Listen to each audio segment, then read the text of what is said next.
we're unfortunately in this weird political moment where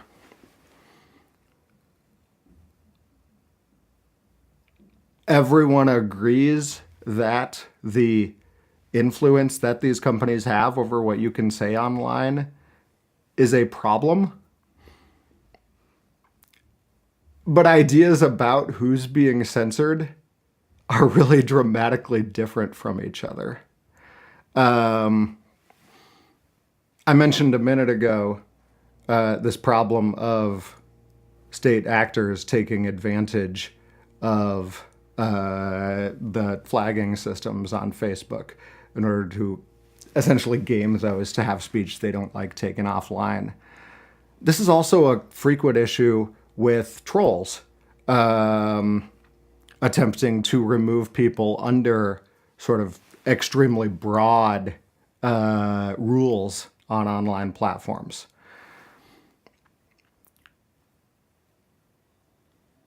A coworker of mine likes saying, and I have stolen it from her a lot of times,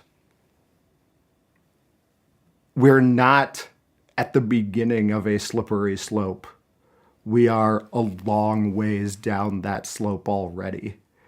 In terms of the ways that the rules at web platforms can unintentionally or intentionally silence the people who have the least of a voice in mainstream society.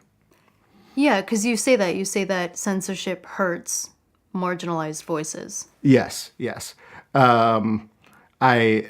Just to give another example, Facebook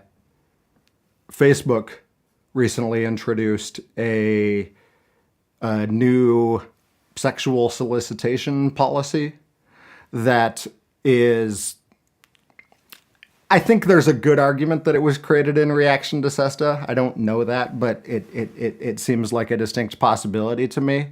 But it's worded so broadly that it seems like a lot of just discussion about sex could run afoul of the rule the way that it is written. Here's the thing, though. I'm never going to be a victim of that rule because I'm a straight white man. The people who most need a place online where they can talk about issues of sexuality are unfortunately also the people who are most likely to be victimized under kind of online bullying campaigns. And this is why I get so frustrated when I think some people, especially some people in Congress, want to make the focus so much on political neutrality. This is what really bothers me when people want to make the discussion about political bias on these platforms. For example, I know that there's a lot of grievances from political conservatives saying that they feel like they're being censored more than liberals. Yeah, and they put on this hearing in Congress where Diamond and Silk, the YouTube celebrities. I don't even know who they are. They're these two women who run a YouTube channel who are big fans of Trump, and I think they've even spoken at some of his rallies and things. And there was this whole hearing in Congress about what, if I understand the story correctly, seems to be that their channel was demonetized for a small amount of time because of some kind of miscommunication about the rules. That's what I think the actual underlying story is. But those are the issues, and the accounts of political commentators on the right, that those are the people being censored. Whenever you unfairly ramp up these moderation rules on online platforms, the people who are most likely to be unfairly silenced on those are the people who have the least voice in mainstream society.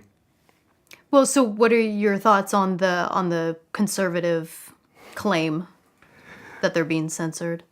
You don't have The best response I can make to that question really is that, like I said a second ago, we're not at the beginning of a slippery slope. We are a long way down that slippery slope already. And let's talk about the ways that these systems on online platforms have been abused by organized trolls, by state actors. Let's talk about those first. Hey everyone, thanks so much for watching the episode. If you're interested in contributing to the conversation and supporting the show, there's 2 easy things you can do. 1, click subscribe, and 2, visit our Patreon page where you get exclusive access to the Exploring Minds community.